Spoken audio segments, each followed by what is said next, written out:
7. Oh, we are halfway there.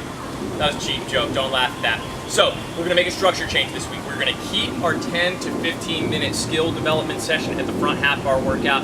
The back half of our workout, we're gonna steer away from couplets with this week. Next week, week 8, we're gonna circle back around to them.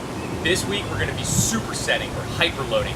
What I want you to be thinking about in this week in particular is really pushing the bounds of how many good reps we can get in a row. So if you've consistently been doing 4 or 5, the goal for the first training day this week is to be getting to 5 and 6, and then 6 and 7, and then 7 and 8.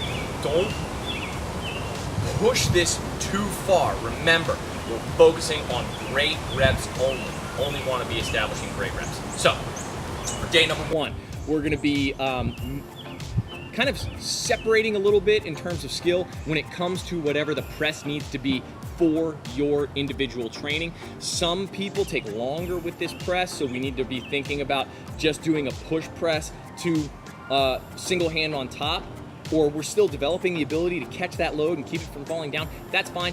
If you've been feeling pretty good with the press up until this point, we can start to think about moving into more of a single-handed strict press. So if that's the case, we're gonna start where I find a good support position, my support hand comes off, press, return, or multiples there, all right? That may be where you individually need to be, okay? So we're focusing on that movement for 10 to 15 minutes. Again, great reps, pushing the envelope of what we can do in terms of accurate reps, number of accurate reps done in a row. From there, the main part of your workout, I want you to strive to get all of the reps of 4 movements done at the same time. And if it comes to a question of, I can get all 4 movements done if I lower the rep scheme a little bit, or I can keep the rep scheme the way that it is written in the programming, but I can't finish all 4 movements, I would rather you drop 1 or 2 reps off and kind of push the bounds of it a little bit, rather than sticking more rigidly to the rep scheme and sacrificing ending it a little bit early, okay? This one is really gonna put a hurt on your grip, so be aware that that's going to take place. Day number 1, we're gonna be doing multiple slams, front squats, switch swings, and pullovers wherever your pullover progression needs to be. So, slams for multiple, we got a swing, slam, ooh, that was terrible, swing, slam, that one was better, swing, slam, try and flow directly into the front squats, okay? Then we go directly into the switch swings, and after your last switch swing, right over into the pullover, okay?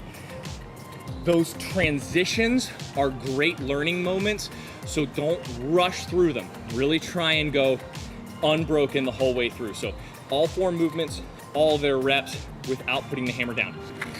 Day number 2, your skill development, we're really focusing again on that strict pullover, okay? So if you've been touching your back in between every rep, knock it off.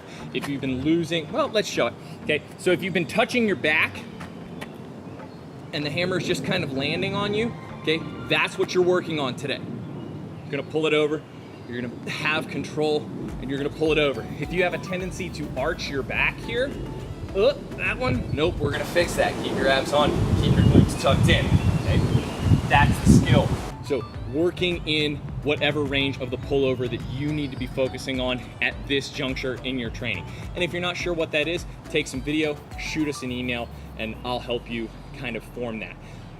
From there, once that 10 to 15 minutes is done, we're moving into your Metcon. Again, focusing on the superset, so we're looking for all 4 movements to be done without putting the hammer down. I'm going, again, focusing on moving, flowing right from one to the next. Front, shoulder, front, shoulder. 2 to 1 on the press. This one, I'm gonna switch my hands. 2 to 1 on press. Switch swings. And after my last one, slam, swing, slam. Okay, easy peasy. That's day number 2.